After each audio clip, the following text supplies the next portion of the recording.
every single piece of content that I make in video form, I can then convert to a blog and then convert to an audio podcast that actually is something that would be acceptable to listen to in audio without all of the sort of visual references that you might be sharing on screen during your video version.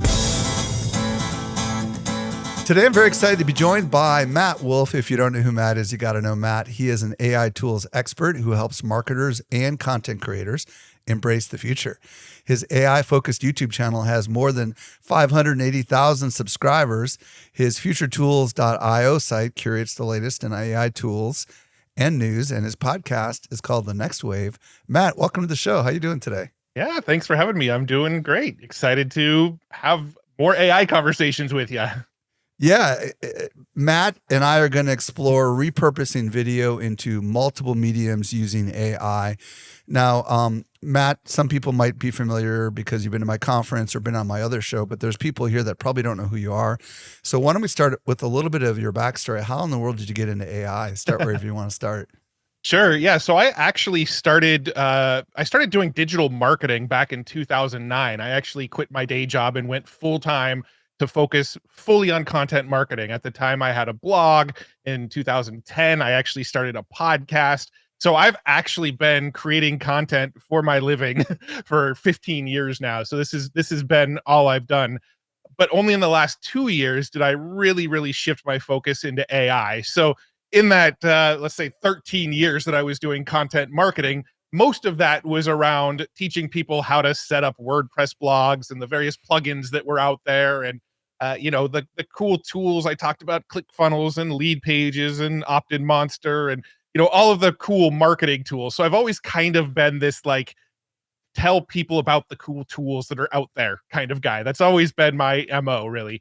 But in 2022, end of 2021, I really started to get into AI. I came across Jasper, which, used GPT-3 under the hood and helped people write their marketing copy using AI. That was one of my first sort of avenues that I ventured down for AI. Got really into that, wanted to learn what was running under the hood of Jasper, started learning more about GPT-3. Eventually, I came across a bunch of AI image generators, learned about Stable Diffusion, learned about Midjourney. And whenever I came across any of these cool tools or cool new ways of doing things, I just wanted to make content about it. I've always been like that excited kid that finds a cool new tool and then goes, I need to tell everybody I know about this. This is the coolest thing I've ever seen. And that's really like my content philosophy that I've had for the last 15 years is I find cool, fun tools and then just show them off. So I started doing that with ChatGPT. I started doing that with Midjourney. I started doing that with Stable Diffusion. And I was just, slightly ahead of the curve before the big AI bubble, before everybody started talking about AI, before it was all over mainstream media. I was kind of there making YouTube videos that were a little bit underground talking about these AI tools. And when it started to bubble up, my channel was there. And, I kind of got lucky with the timing and the channel just exploded when everybody started talking about AI. The biggest sort of pop that I saw was when ChatGPT came out. I made a video about ChatGPT maybe a few days after it came out.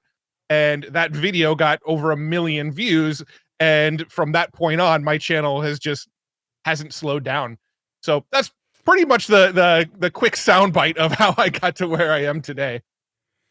So, Matt, I know a little bit of your story because you've been on my other show. That 1 million views, did that come in really fast on that video? That video, it did. Yeah. So, that was the first time I had a video that went viral almost right away. I had some videos earlier on that, I made them about AI. They didn't really get any views. And then, 2 months after the video was live, when AI started to get popular and, more hyped up, those videos all of a sudden sort of jumped and started, getting into the tens of thousands, hundreds of thousands of views. The ChatGPT video was the first video I ever made where I hit record, I published it, went to bed, woke up the next day and had like almost 100,000 views on that video the next day after publishing it. That was the first time that ever happened to me. And then it just kept on growing ever since. And to this day, still gets quite a bit of views. So you are a year content creator. You've been doing this for 15 years. You have this massive explosion with this AI video. And for those that don't know the rest of the story, Matt decides to go on and create more content and more content and more content. At what point did you decide you were going to go all in on AI, and kind of tell us what happened then and then bring us up to what you're doing now? Yeah, so the first couple of videos I made about AI didn't really go anywhere when I first published them. I made a video about Midjourney. I made a video about Stable Diffusion and how to train your face into the AI model so you can generate images with your face on them. Those videos I published, they maybe got a few hundred views when I published them. They kind of started to pick up some steam, got into the thousands of views a few weeks after they got published.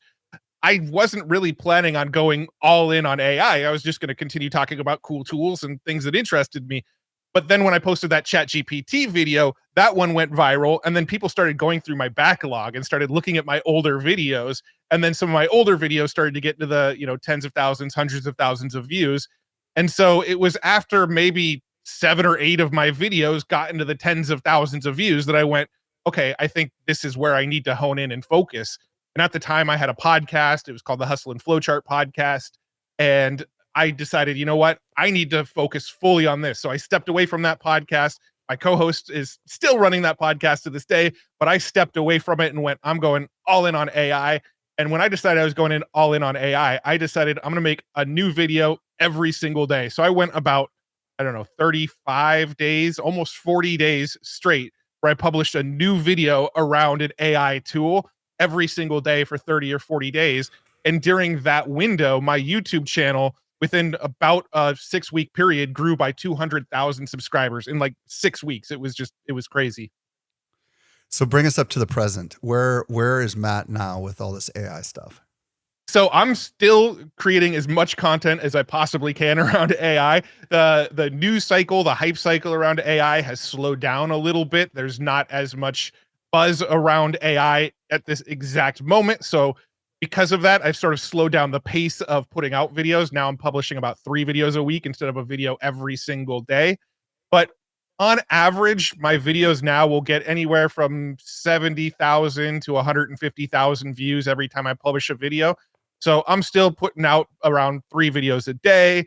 I started the Next Wave podcast. Wait, 3 videos a day or 3 videos a week? Yeah, sorry, 3 videos a week. Yeah, my brain's going a little too fast. Yeah. And real quick, just like, what do you cover now in the videos? Because I think you do have one of those videos is kind of covering the news. Is that correct? Yeah, every single Friday I make a video that's a breakdown of the AI news for the week. And those are my most popular videos. So every Friday, I almost know for certain it's going to be 100+ view video, because every Friday it's like, here's everything that you might have missed from the past week that happened in the AI world. And I'm covering, what happened with OpenAI, Microsoft, Google, but I'm also trying to find smaller stories that nobody's talking about. Things like I did one about like autonomous jets that are using AI, and there was like AI dogfights that the US military was doing, and things like that none of the other AI channels or AI news outlets are really talking about. So it's kind of a blend of, here's the big stuff that's happening in the AI world, but also here's some of the kind of fun, cool, interesting stuff that might be flying under the radar a little bit. So that's an every Friday video. And then the other 2 videos a week are they're kind of random. It'll either be like an AI tutorial, maybe breaking down some cool AI tools that I came across that nobody's really talked about yet. Today I'm publishing a video about it. It's like a prompting guide, how to get better at prompting using Claude and ChatGPT. So it's the other videos outside of the news videos are kind of just whatever's interesting me in the moment. Well, it's an amazing story, Matt, and it's great to see your journey. And you and I both know that you might hit 1 million. I'm sure you're going to hit 1 million subs this year. It's just been absolutely phenomenal to see your success. You are a creator through and through, and there are creators listening right now, and also marketers listening right now, and they're wondering, I want you to explain to them, why is AI going to make their job easier? Like I'm not here for you to explain why they should become AI evangelists, but what is it about AI that can help marketers and or creators that are creating content to really do this more effectively? Sure. Yeah. So I really think that AI is great at getting you that first like 80% of the way there on almost anything you're doing. If you're writing blog posts, I think AI is really, really good at creating that first 80%, that rough draft that you can go in and sort of tweak and make it sound a little bit more like your voice. For video editing, I actually use an AI tool to do a lot of the first part of the editing, cutting out the gaps, cutting out the uhs and ums and mistakes where I maybe spoke twice and had to repeat myself. So I use AI tools to help with that editing process, but then I still have to go in and do a lot of cleanup myself. With audio, AI can help, with things like your show notes for podcasts. For YouTube, I use AI to help me write my descriptions and help me get the timestamps for the videos and things like that. AI is just amazing at getting you that first 80%, that rough draft phase, and then you come in and just do the last little bit to make it what you really want it.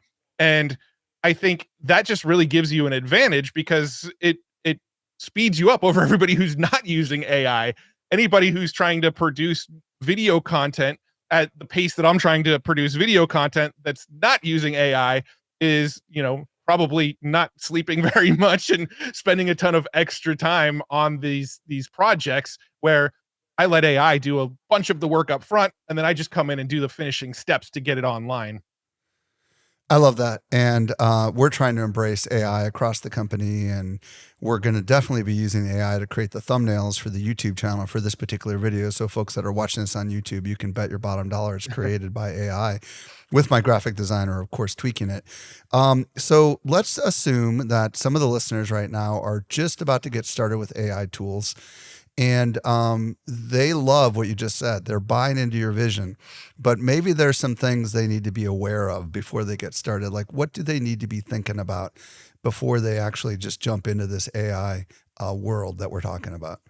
Yeah. So, I mentioned that it gets you that first 80%. It's good at that rough draft, but it's not always perfect, right? I think that's something that a lot of people need to keep in mind. If you're going to have AI write a blog post for you with, let's say, factual details, make sure you double check the facts on it because AI has been known to what we call hallucinate, where it just, when it doesn't actually know the facts aren't trained into its data set, it just makes up the facts, right? So you're going to want to double check anything where the AI is trying to be factual, right? That's definitely important.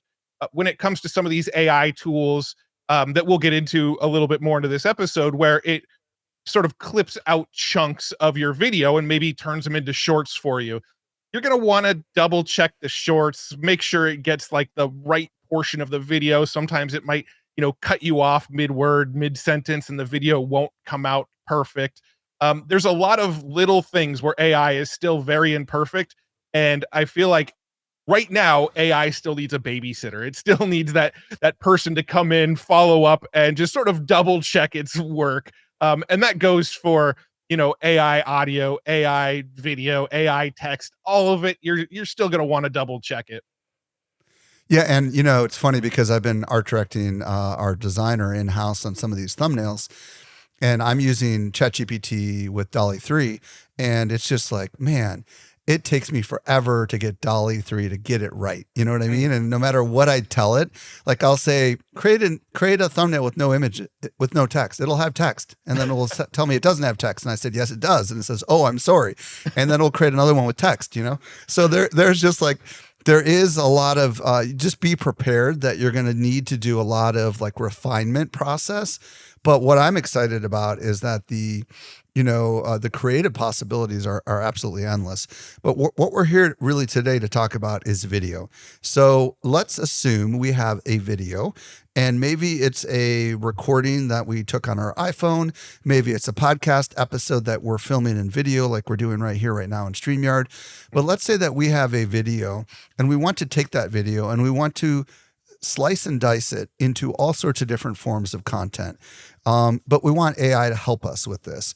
Where do we start? What do we need to be aware of? What do we start with? Yeah, AI is the perfect repurposing technology. So the first thing I would probably do is I would take that video and I would get the transcripts from the video. So you can either pull the transcripts directly from YouTube. If you upload a video onto YouTube, it will automatically transcribe it. I believe Vimeo does as well. I think Mikey Yes. told me that they do as well. So you Yep. You upload it to probably one of have these to have devices. you'd probably have to have a premium account, just so you know, on Vimeo. But yes. So Gotcha. real quick, does YouTube make it easy for you to pull the transcript out of it? They do, yeah. So if you look at a video and then you open up the description of the video, there's a little transcript button in the description. One thing to keep in mind is when you upload a video to YouTube, the transcription's not usually available immediately. So it could be several hours after the video is uploaded before the transcription shows up. But if you open the description on any video on YouTube, you'll see a little transcription link towards the bottom of the description. So if you click that button, your transcript will open up on the right sidebar of YouTube. It'll allow you to either show the transcript with timestamps or without timestamps. For our use cases, I always use it without timestamps because I'm just trying to get the content. I don't really need the where we mention each piece of content. And you can copy that transcript. Now, I don't think that YouTube is always the best at transcribing. I actually tend to do my transcriptions with a tool called Descript. Descript actually uses AI to do the transcription, and it tends to work a little bit better than YouTube's transcription for some reason. So a lot of times I will pull it into Descript. Descript is also a really, really good editing tool, but we can probably get into that more in a minute. But you grab the transcript, take that entire transcript, and then you can copy and paste it into a tool like Claude or ChatGPT and literally tell whatever chatbot you're using to rewrite this in the form of a blog post, and then give it some additional context. Tell it, don't forget to include bullet points, don't forget to include headings and subheadings. And you can even tell it, make sure to generate ideas for images throughout this blog post. So that's something else that you can kind of add to the prompt is when I publish this, I want images in the post, suggest where the images should go and what those images should be. And then Claude or ChatGPT, whichever your tool of choice is, they're both fairly on par with each other these days, will write up a blog post for you with formatting, with ideas for images, and you can essentially copy and paste that blog post, double check it, like we mentioned, make sure that the language and the wording sounds like you, but you have a 80% of the way there rough draft for a really solid blog post based on the content that you already produced. And just a little context for people that have Vimeo accounts that are, I don't know what level we have. We have a premium account, I think. You don't have to remove the timestamps when you're using Claude because it's smart enough to figure it all out. So we just download whatever that file is called, a closed captioning file, and then we upload it in there, and then we can ask it to do the writing. Now, what's really intriguing is I think it's probably fair to say, Matt, that we probably don't really need to proof because the AI is smart enough when there's typos and stuff like that. Or do you proof these transcripts before you upload them into the AI? What's your thoughts on this? Yeah, I don't proof the transcript itself. I double check the output of the AI though. The transcript itself, it will miss some stuff, right? Like if you're talking about a company's name or a person's name or something like that, some of that stuff will probably be misspelled or it'll misunderstand and think you said something else. But AI is really good at finding the context around the entire thing. So it's going to get the messaging right, but the output that you get, you're going to want to double check it for misspellings of proper nouns essentially. But other than that, you don't have to check it for spelling or grammar or things like that. The chat bot is going to be smart enough to figure out all of that kind of stuff for you.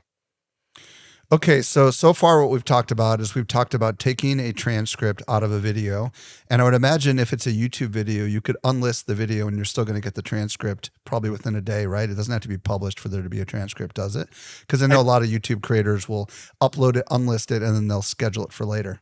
Have you found I that? believe it still does the transcript. I'm not 100% sure on that because I usually hit publish the same day I upload. But I'm pretty sure it will still do all the transcripts behind the scenes for you.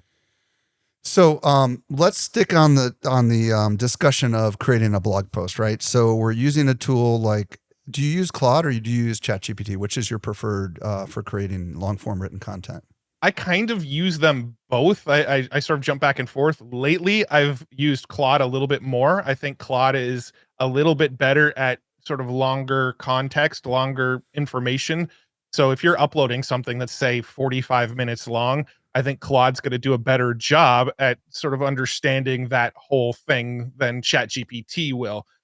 In when it comes to large language models that these chatbots use underneath, they have what's called a context window, which is how much text between the input you give it and then the output it's going to give you back can you do. And Claude has what a 228,000 context window, something like that, which is roughly 180, 190,000 words between the amount you can input and output. When you're using ChatGPT, it's a much smaller context window. I believe it's only 32,000 context window, which is it's really annoying that you have to think of how many words, but also a context window, and they're not the same numbers. Yeah. But it's It might only basically be a 75% few of the thousand context words. window. Yeah. So this is intriguing. Okay. So we're using it to create a possible article that we may or may not edit. Let's assume we edit it and we paste it back in. And then we ask it to recommend where to put images, right? Yep. So when we know where to put the images, now let's talk about creating the images. So how do we create images based off of what like Claude is recommending to us? So you can actually in the prompt when you're telling it to write you the blog post and when you're telling it to include where I should include images and what the images should be, the more detail you give to the prompt, the better. So you can actually give details in the prompt of write the prompt for me that I should use to get this image. So suggest where the images should go throughout this blog post and then write the prompt for the image that should go in that spot. And then when you get the prompt, whatever image generator you choose is probably going to be fine. I tend to jump back and forth between DALL-E 3, Midjourney, and then Stable Diffusion. Stable Diffusion is a little bit more complicated. DALL-E 3 you can use directly inside of ChatGPT, or you could use it for free over on Bing's image creator. And then Midjourney is, I think, the cheapest plan's like $10 a month. And as of this recording, you still got to go into Discord to generate images, but they are actually moving it out of Discord like really, really soon. But yeah, just within the prompt of telling it to create this blog post, also ask it to generate the prompts for the images within the blog post, and it will give you sort of detailed prompts that you can copy and paste. Okay, so let's talk about this for a minute. Specifically, I want to talk about the pros and cons of DALL-E 3, which is probably the one most people are familiar with because it's integrated into ChatGPT, versus Midjourney versus Stable Diffusion. So talk to us a little bit about the pros and cons, like which one do we want to use for what kind of images? Yeah, sure. So DALL-E 3 is probably the best for very complicated images where you want a lot of elements in the image. So some of the examples I've done in past demonstrations were like, give me a 3-headed dragon wearing a fedora, watching TV, eating nachos on a hot sunny day with a window in the background, right? You put a lot of things into that prompt, and DALL-E 3 is really good at hitting every single one of those elements. And almost all of my tests, you can put like 6 or 7 elements in there, and DALL-E 3 will get all of them. Midjourney, on the other hand, is not quite as good at getting all of those elements in there. But if you're looking for something that's fairly realistic, Midjourney is the best at that right now. So if you want an image that looks like a realistic human on a city sidewalk, wearing glasses and a 3-piece suit or whatever, that is going to generate a fairly realistic looking image. So I love going to Midjourney when I need the realism factor, and I love going to DALL-E 3 when I need it to be all of these things in a single image. I want to make sure all of these elements make it into the image. So that's where I kind of use those two. They both also kind of have their own sort of style to them. I've gotten to a point now where I can look at an image made by DALL-E and go, okay, I can tell that was DALL-E, and an image generated by Midjourney and go, okay, that was Midjourney. Midjourney has deeper contrast. They're more colors. They're more vibrant images. DALL-E 3 tends to use a little more muted tones. They never really go for realism in DALL-E. It's really, really hard to generate something realistic in DALL-E. And then when we're talking about Stable Diffusion is a lot more complicated. It's a lot more in the weeds to use. A lot of times to use it, you've got to install software locally on your computer. You got to have a decent GPU to run it. There are some websites out there that let you generate Stable Diffusion, through a SaaS platform, like Leonardo.ai is one of them that uses Stable Diffusion underneath the hood. But Stable Diffusion is when you want to get super dialed in. You have this picture in your mind of exactly what you want this image to look like. Stable Diffusion, you'll probably be able to get it because Stable Diffusion has all sorts of add-ons and plugins. It's almost like a WordPress of AI art generators. You can add a whole bunch of things onto it. So they have things called like control nets where you give it a reference image and it will try to make another image that looks like the reference image. Or you can give it a pose. Like I want it to be like a pose of somebody resting their chin on their hand, right? You give it an image and say, follow this pose, and it will generate a brand new image with, the context and details you give it, but following that exact pose that you put in there. And then they have these things called LoRa's, and LoRa's are like sort of add-ons to your image that give like special effects to it. There's like lightning LoRa's that make it look like lightning striking the image. And it's very open source. There's a lot of people developing it. There's a lot of they're not really called plugins, but there's a lot of plugin type things for Stable Diffusion to get. It's got a learning curve though. It it's sounds got like a big learning curve though. Yeah, exactly. So just so we're clear, Dolly 3 is only available with the paid ChatGPT account, but did you also mention that you can use bing.com/create to also get it? Is that correct? Yes. So if you use ChatGPT paid, you get it directly within that chat window, but over at bing.com/create, I think it lets you generate up to 100 images a day over at bing.com/create. And then even after you generate 100 images a day, it'll still let you continue to generate. It just slows down the generation. So you just can't generate at the same pace. But if you're generating 100 images a day, I mean, I'd probably recommend. Is it exactly the same quality? The same quality output on both? Okay. Yeah, same exact underlying model. Yep.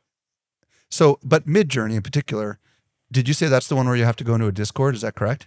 Yeah, Midjourney is in Discord. That one's also paid only. They don't have any free way to use it. So that one, I think the lowest plan's $10, but it is in Discord to use it. You do have to sort of learn the commands. There's a few different commands to get the aspect ratio and to get different styles and things like that. But that's probably Dolly 3 and Midjourney are both fairly accessible to anyone. They're both, the learning curve's fairly low on those. What's cool, I use Dolly 3 pretty extensively for the work that I do. You can upload a reference image. I don't know if you're aware of that into ChatGPT, and then you can ask it to model it, which is cool. So I found one that I really liked, and I asked it to model it, and it does an okay job. So any particular tips on how to do image prompting? Because obviously it is a mad science, right?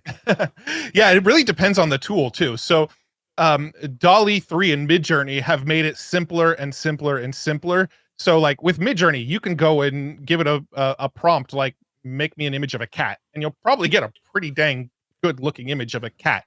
Dolly 3 is kind of the same way. What Dolly 3 does though is underneath the hood, it actually reworks your prompt for you. So if you went and told Dolly 3, hey, generate an image of a cat for me, Dolly 3 is actually going to send to the generator a much more detailed prompt. It'll say, generate a cat for me that's orange with green eyes, sitting on a chair or whatever. So if you just give it a short prompt, it actually sort of shores it up for you, right? It actually sort of improves the prompt to get you a better output when you're using Dolly. Stable Diffusion, there's a whole science to prompting on that one, right? You'll see people prompting with additional information like artist names and adding HD and 4K and Blender and adding there's all sorts of like little codes and words that people have figured out that if I add this to the end of my Stable Diffusion prompt, it generates better images. Again, Stable Diffusion, pretty big learning curve. Midjourney and Dolly, honestly, you can pretty much put simple prompts in there and get pretty good images. If you are going to use Midjourney and you want like a really realistic image, you can put -- style raw at the end of it. And if you tell it to generate a raw image, that tends to give it a more realistic look. You can also, pick your aspect ratio. I like to create images in 16:9 because that's the perfect sort of YouTube thumbnail. It's also the perfect featured image for a blog. So I always like to make sure that it's generating in the right aspect ratio. But over time, these image generators have gotten to a point where they wanted to make it simpler and simpler and simpler. So you don't really have to think about prompt engineering for your images. Stable Diffusion, there's still a little bit of that, but Dolly and Midjourney, honestly, like, just generate a bunch of images until you get the one you like. I mean, that's what most people do. AI is sort of like a roll of the dice. You roll the dice, you get a few images. That's not what I was looking for. Roll it again. Maybe the second time around, you get the image you're looking for. That's really the game right now. And it's definitely going to come out square, generally speaking, on ChatGPT / Dolly 3, unless you tell it to go 16:9. Right. I heard, and I know that we might be dating ourselves on this episode, but I heard that Dolly 3 is coming out with editing capabilities, but I've not yet found how you can do it. So how in the world do you edit an image in Dolly 3 in ChatGPT? Is that complicated? It's not. It's actually out now. So when you go into ChatGPT and you ask it to generate an image for you, you can actually click on that image. And when the image opens to like a fuller screen, what you'll notice is as you move your mouse around the image, it will highlight different areas of the image. So it's automatically looking at the image and trying to segment out the different pieces of the image. So as you move your mouse around, let's say there's a person that's sort of the foreground of that image. If you hover your mouse over the person, it will highlight that person. If I click on the person, it will basically let me generate a prompt to edit just that person. Or I can say, remove this person, and it will That actually is remove the huge person. right there. That is a big breakthrough because so many people have had the experience I've had where the image looks beautiful, but they added text in it. And, Right. and it's like, how do I get rid of that text, right? I got to ask it to generate it again, or I have to use Photoshop generative fill, which is not my ideal scenario. That Right. is a really big deal. I don't understand why they don't make that more clear. So you just click in on the image and you hover over it, and somehow it's smart and it will select that section of the image. It comes up with a prompt and it allows you to reprompt it. And can you keep reprompting it until you get what you like? You can. Yep. Exactly. So it's real easy. They call that inpainting. It uses a computer vision model to look at the image and try to figure out all the elements of the image. And then as you move it around, it'll highlight elements. So if there's like a bird in the sky and you don't want the bird, move your mouse over the bird, it'll highlight the bird, and then you can just prompt it to get rid of the bird and it'll get rid of the bird.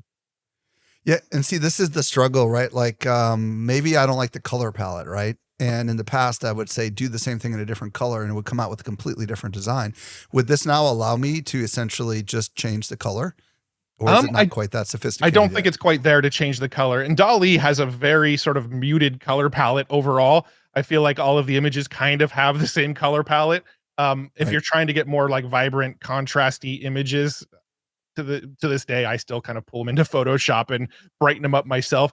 That's one of the reasons I actually go to Midjourney fairly often still, is I just like Midjourney's color palettes a lot better than DALL-E. So if I can't get the colors looking just right in Midjourney, I'll go and do it, or in DALL-E, I'll go and do it in Midjourney to get that color palette. Okay, so up to this point, we've talked about taking a video, grabbing the text out of the video, the transcript or the closed captioning, creating an article, and we didn't even touch on the fact that you could obviously create social text posts out of it as well, and that's kind of a given. You could ask ChatGPT or Claude to create you all sorts of different length summaries from it, and then we spent a lot of time talking about images because I think that's a little bit more of the mad science kind of stuff. Like we can edit text, but we don't all know how to edit images, right? Which is a little more complicated. So you and I, when we were prepping for this, said, hey, you can actually create original audio also out of the text that comes out of it. Talk to me a little bit about that. Yeah, so there's a tool out there called 11 Labs that's really cool. Basically, you can train your own voice in it, and I think it only requires it's somewhere between 30 seconds and 2 minutes of an audio clip. So you can just, open up Audacity and record yourself talking for 2 minutes, upload that audio into 11 Labs, and 11 Labs learns your voice. And now anything that you type into 11 Labs, you can have it output an audio of you speaking it in your voice. Now, you've already got the audio from your original video anyway, right? But we all know that there's some issues with just scraping the audio from a video and then saying, here's a podcast, right? Because maybe you're showing stuff on the screen. Maybe you're saying, if you click over here, you get this result. And if I click here, I get this result. So it's not always ideal to just rip the audio and say, all right, here's an audio version of the same piece of content. But since we took these transcripts and we had our ChatGPT or Claude turn it into a blog sort of written content piece, Well, I can take that blog now, copy and paste the whole thing into 11 Labs, and then have it generate the whole thing back to me in my own voice. And then it will give me an MP3 file. The MP3 file will sound just like me speaking out the blog post. And now I can embed that audio version at the top of my blog. I can go and use that as a podcast episode. And every single piece of content that I make in video form, I can then convert to a blog and then convert to an audio podcast that actually is something that would be acceptable to listen to in audio without all of the sort of visual references that you might be sharing on screen during your video version. Well, and if we think about what this could unlock, let's just say you are recording audio only and you're just kind of rambling a little bit and then you're letting AI clean it up. Yep. Or let's say you've written something that you love, but you never created a video out of it. You could at least use this to create an audio out of it that could be used in a podcast. So there's lots of applications here. Now, on this 11 Labs thing, does it only work with a 2-minute sample, or can you give it a bigger sample? And the reason I'm asking is because, as you know, there's lots of vocal variations and inflections that we use when we're animated and when we're not animated. And if it's only 60 seconds to 2 minutes or whatever, we got to get that audio sample to be representing us truly, right? So Can you give it a longer file, or is that not how it works? No, you can. And that's exactly how it works. The longer the file you give it, the better it's going to be. You can even give it multiple files. So if you have 10 files that are 2 minutes each, you could feed it all of those and it will learn on all the different files. But yeah, absolutely. The more audio you give it, the better it's going to be. And then when you actually upload your text, when you copy and paste the text into 11 Labs, there's actually a little slider that allows you to adjust sort of, I don't remember the exact word that they call it, but the sort of inflections in your voice. If you drag it one way, you'll tend to be more monotone. You drag it the other way, and it'll tend to make your voice a little more animated and a little more random. So there is actually a little slider that you can play with to get a little bit more of those inflections and things like that into your voice. Is it smart enough to know to provide emphasis in certain areas and not in other areas, or do you have to kind of work sentence by sentence to do that? To a degree, it's usually pretty good. I'm typically pretty impressed. Sometimes it'll put the emphasis on the wrong words here and there, but for the most part, it's pretty good. It's pretty smart, and it's getting smarter over time. I mean, these algorithms behind the scenes are just getting better and better and better. 11 Labs also has translation now as well, so you can actually tell it to take that same piece of content that we just put in there and make a Spanish version. And it'll actually sound like your voice speaking in Spanish. It's not like a new voice. It's my voice speaking in Spanish that came out of it. So huge implications in the translation side as well. But yeah, I mean, overall, it does a pretty good job of finding where those inflections should be and the context of what you're saying. It does a pretty decent job at that. Not 100%. Again, all of these AI tools are like 80% there, but you still want to double check it and clean it up a bit, probably. I'm very fascinated by this. What other kind of audio things can you do? Like, what about like sound effects and background music tracks and all that other kind of stuff? Let's talk about that a little bit. Yeah, so 11 Labs, amazing tool because it does sound effects too. You can go into 11 Labs and there's actually a separate tab for generating sound effects. And you can say, I need an ambulance siren, and it'll give you that. Or I need a dog barking in the background, or, whatever you can think of. I've made like explosion sounds in there to put in the backgrounds of some of my videos, or like the sound of a person falling over, whatever you can think of. You can actually have. Are they real sounds or are they generated sounds? Do you understand what I'm asking? Yeah, they're generated sounds. They're all AI generated sounds. So it's trained on a large data set of audio samples, and then it does a good job at going, okay, well, out of all of the sounds that sound like a siren that we have trained into our data set, this is what the average sound of a siren sounds like. So here you go. It essentially works as the same way as like a large language model like ChatGPT does, except it's trained on audio instead of text. What do you do with this? Well, I mean, what would you do with these special sound effects? Like put them in your videos or something like that? Yeah, for me specifically, I would use them for videos or, maybe some podcasts here and there. You can do like little transition sounds in between sections of a podcast. For me though, mostly video, right? If I pop a meme up onto the screen during one of my videos, I like to have a sound effect to complement that meme. So a lot of times I'm doing it to just to add some little extra dynamics to the video. Let's talk about music. I know this is kind of an exciting frontier. What do we need to know about music?